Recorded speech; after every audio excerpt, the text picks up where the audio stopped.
General counsels also need to be empowered. Also need to be empowered. We don't plan to leave anything on the table. If you have thoughts, this is not the end of the remarks, but as I'm talking to you, I don't mind if you take your pencils out, if you take your Blackberries and smartphones out and start thinking about a couple of very specific ideas that your law firm or you even dreamed about or is implementing right now. And then when you get back, you can send it to Linda Chanow, to me, or to Bobby, and we will incorporate them. So please, these little things, don't say, oh, that's too small, I'm embarrassed. Then don't put your name on it, right? Or don't have somebody else send the email. Right. But the fact is, nothing is too small, because we are talking about the tiny now. We're talking about the tiny and the specific, and that's what we want from you. So, we are also fighting for the passage of the Paycheck Fairness Act, specifics that you can do. Now, amazingly, there are those who oppose the Paycheck Fairness Act and dispute solid data that demonstrate that women's pay is not equal to men's. They dispute that. They claim that the workplace pay discrimination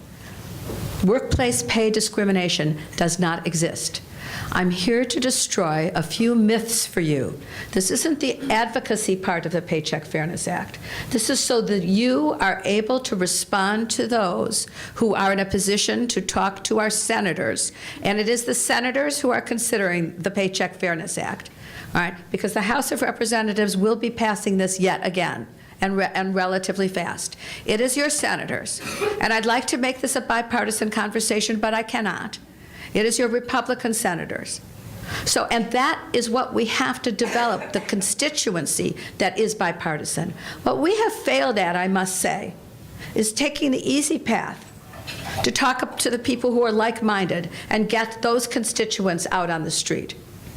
But we need to talk to our sisters who have strong Republican contacts.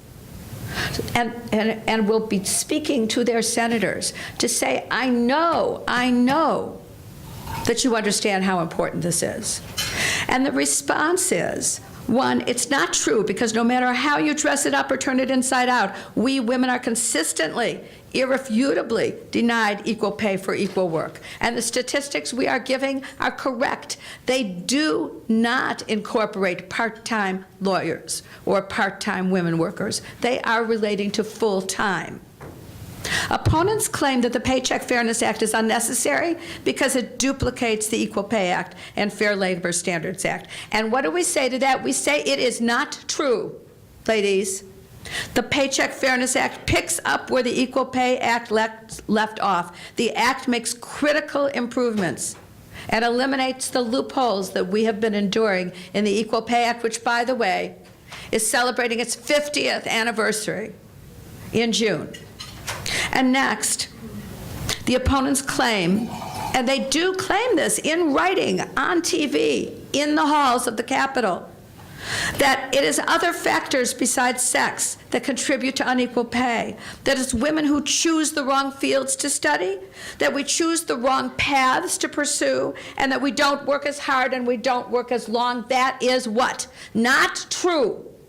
And you need to prepare yourself to destroy these myths and stand up when somebody says, my corporation can't afford to support the Paycheck Fairness Act because it would mean that we'd have to pay women more. Oh, my Lord. And I hear that repeatedly. It would be too costly. There will be too much litigation in retaliation if we adopt a system that allows for women and men to discuss their pay and bonuses. And so our employment policies say that we can fire you for discussing these policies. Ladies, I get it. I represent corporations. I run my own firm. I understand it.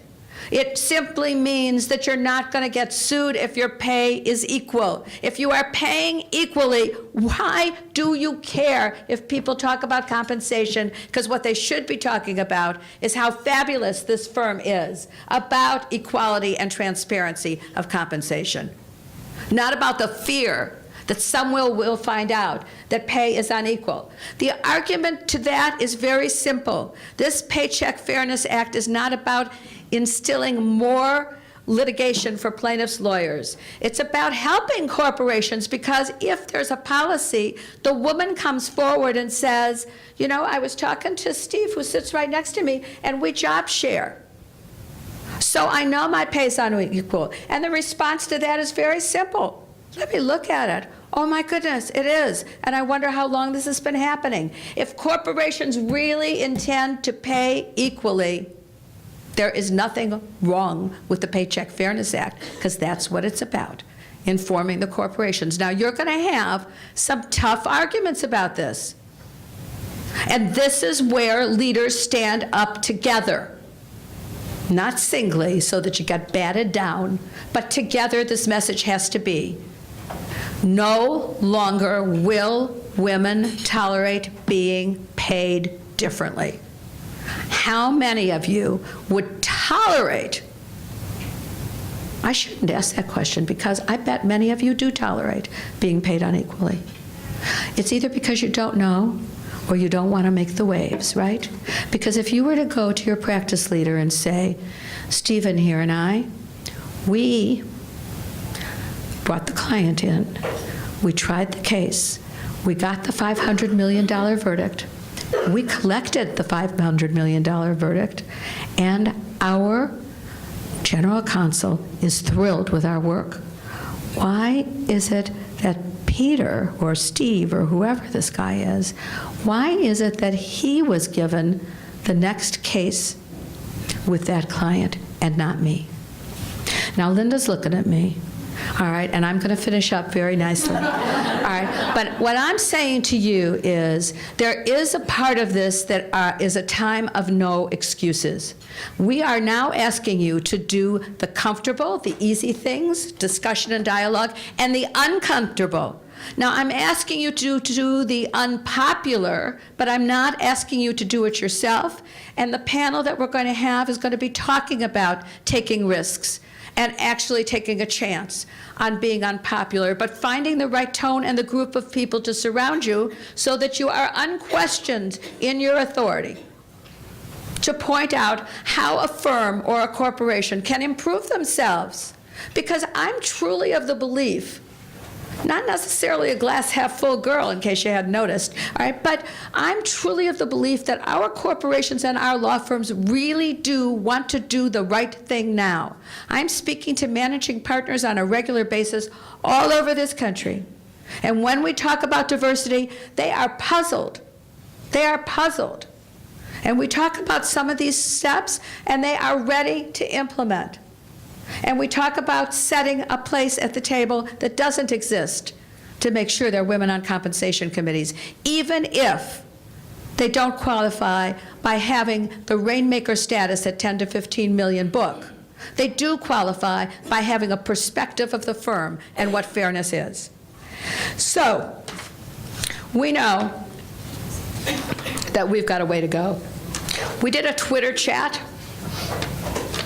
and it was very successful, and we'll do another, because that's what's geared to the young women and the young men, because this is a woman and man conversation. And then, of course, if you haven't joined the American Bar Association, you need to be doing it, because actually we very much need your support. It is dollars. We're not rich. And these are very, very difficult programs to run. So think about doing that. But mostly, moving from rhetoric to action, I want you to step up and you share origination credit with a woman.